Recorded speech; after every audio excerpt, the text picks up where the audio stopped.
என்னென்ன விஷயங்கள்ல இவங்க கவனமா இருக்கணும் அப்டின்னா, மேசராசிக்காரங்க கூட்டு தொழில் பண்றாங்க. நான் பார்ட்னர்ஷிப்ல பிசினஸ் பண்றேங்கய்யா. நான் என்னுடைய பிசினஸ் எப்படி இருக்கும்னா, இங்க தான் அவங்க கவனிக்க வேண்டிய விஷயம் என்னன்னா, உறுதியாக அவங்க பார்ட்னர்ஷிப்ல ரொம்ப ரொம்ப கவனமா இருக்கணும். ஏன்னா பார்ட்னர் இவங்கள ஏமாத்துறதுக்கான இவங்க ஜாதக ரீதியா, இவங்களுடைய கோச்சார கிரகங்கள் ரீதியா, பார்ட்னருக்கு இவங்களுக்கும் முரண்பாடான கருத்து வரும். அப்ப இவன் என்ன நம்மள டாமினேஷன் பண்ணிட்டே இருக்கான். இப்ப நம்ம இவன எதிர்க்கலாங்கிற மாரி இவங்க என்ன பண்ணுவாங்க, முடிவு எடுத்துருவாங்க. ஸோ பார்ட்னர்ஷிப்ல ரொம்ப கவனமா இருக்கணும். அதேபோல வந்து பார்த்தீங்கன்னா, காதல் சம்மந்தப்பட்ட விஷயத்தில கட்டாயமா கவனம்.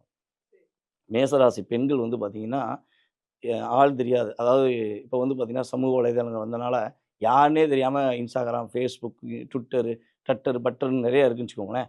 இதுலலாம் போய் லாக் ஆயிர்றாங்க. தன்னுடைய திறமைய காட்டணும்க்காண்டி பெண்கள் வர்றாங்க. ஆனா தேவையில்லாம போய் மாட்டிக்கிறாங்க. மாட்டிட்டு தன்னுடைய குடும்பம் சம்மந்தப்பட்ட விஷயங்கள் ரொம்ப ஃபீல் பண்ண வேண்டிய நிலைமைலாம் வருது.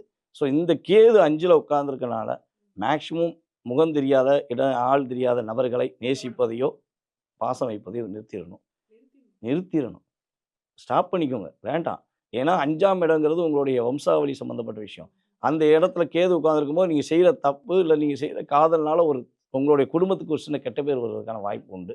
முடிஞ்ச அளவு தேவையில்லாத விஷயங்கள், சிந்தனைகள் இதெல்லாம் விட்டுட்டு, மன நிம்மதிக்காக வழிபாடுகளை பின்பற்றினாங்கன்னா, அவங்களுக்கு ரொம்ப சூப்பரா இருக்கும்.